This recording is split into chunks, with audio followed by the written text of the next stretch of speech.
السلام علیکم۔ رمضان المبارک کے چند روزے رکھنے کے بعد عموماً لوگ تھکن کا شکار ہونے لگتے ہیں، غصہ جلدی آنے لگتا ہے، روزہ رکھنے کے باوجود وزن بڑھنے لگتا ہے، کمزوری محسوس ہونے لگتی ہے۔ آج کی ویڈیو اس موضوع پر ہوگی کہ کس طرح رمضان المبارک میں روزے بھی رکھیں اور تازہ دم بھی رہیں۔ ہمارے جسم کی مثال ایک گاڑی کی ہے جسے بہتر انداز میں چلانے کے لیے بہترین غذائی اجزاء درکار ہوتے ہیں۔ ایسی خوراک جو معیاری اور مناسب مقدار میں ہو تاکہ انسانی جسم بہترین کارکردگی کا مظاہرہ کر سکے۔ انسانی جسم کے لیے بہترین غذا میں پروٹین، چکنائی، وٹامنز اور منرلز شامل ہوتے ہیں، لیکن ان تمام اجزاء کو سحر و افطار میں اس طرح تقسیم کر کے کھایا جائے کہ روزے کی حالت میں بھی توانائی برقرار رہے۔ پانی کی مناسب مقدار لی جائے۔ آپ کی جسمانی وزن کے لحاظ سے پانی پینا بہت ضروری ہے تاکہ جسم میں پانی کی کمی واقع نہ ہو۔ خواتین کو دن بھر میں 8 سے 12 گلاس پانی، جبکہ مردوں اور بزرگوں کو زیادہ پانی پینا چاہیے۔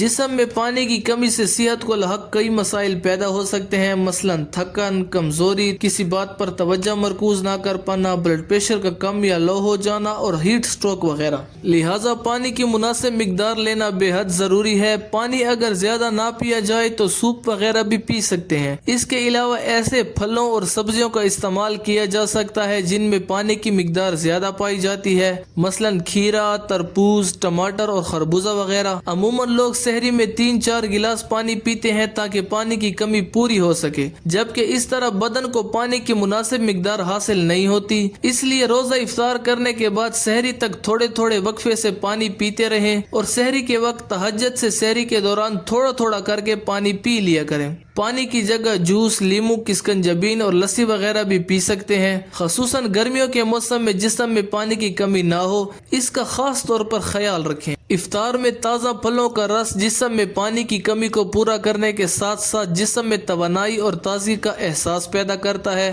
جبکہ شکر یا مصنوعی مٹھاس سے بنے مشروبات تازگی کا احساس نہیں پیدا کرتے، بلکہ ایسے مشروبات کا زیادہ استعمال طبیعت میں بھاری پن پیدا کرتا ہے۔ لہٰذا بہتر ہے کہ سادہ پانی زیادہ سے زیادہ پئیں اور افطار و سحر میں صحت بخش مشروبات کا استعمال کریں۔ مثلاً سحری کے وقت چائے کے بجائے دہی کی چھاچھ پینا یا دودھ اور دہی سے بنی لسی پینا بے حد مفید ہے۔ گرمیوں میں اس سے دن بھر روزے میں پیاس کی شدت کا احساس نہیں ہوتا۔ اس کے علاوہ مشروبات میں افطار کے وقت مختلف پھلوں کا دودھ کے ساتھ ملا کر شیک بنا لیا جائے، یہ بہت صحت بخش ہے۔ اور روزے میں اگر کمزوری محسوس ہو رہی ہے تو یہ فوری توانائی فراہم کرتا ہے، مزاج کو بھی خوشگوار بناتا ہے، جبکہ پانی کی کمی انسان کو چڑچڑا کر دیتی ہے۔ اکثر روزے دار غصے میں جلدی آ جاتے ہیں، ٹریفک جام ہو یا خلاف مزاج کوئی بات ہو جائے، اس پر ان کا شدید رد عمل سامنے آتا ہے۔ اس پر قابو پانے کی ضرورت ہے۔ مزاج کی اس برہمی کو روزے کا سوچ کر قابو پائیں۔ غصہ یا چڑچڑاپن شخصیت کا منفی تاثر چھوڑتا ہے، لہٰذا اپنی شخصیت کی بہتری کے لیے اپنے مزاج میں تبدیلی لائیں۔ اس کے لیے غذا میں رد و بدل، صحت بخش مشروبات کا استعمال بڑھانے کے ساتھ ساتھ اپنے مزاج کی بہتری کے لیے بھی محنت کرنا ضروری ہے۔ رمضان المبارک میں اکثر یہ سوال پیدا ہوتا ہے کہ کیا کھائیں کیا نہ کھائیں تاکہ عبادت بہتر انداز میں کر سکیں۔ تو اس کا حل یہ ہے کہ سب کھا سکتے ہیں، لیکن کھانے کی مقدار اور پکانے کا طریقہ بہت اہمیت کا حامل ہے۔ آٹے کی روٹی، گندم کا دلیا، سبزیاں خصوصاً سبز رنگ کی، تازہ پھل، جو کا دلیا، میٹھے پکوان اور مشروبات سب کھا پی سکتے ہیں۔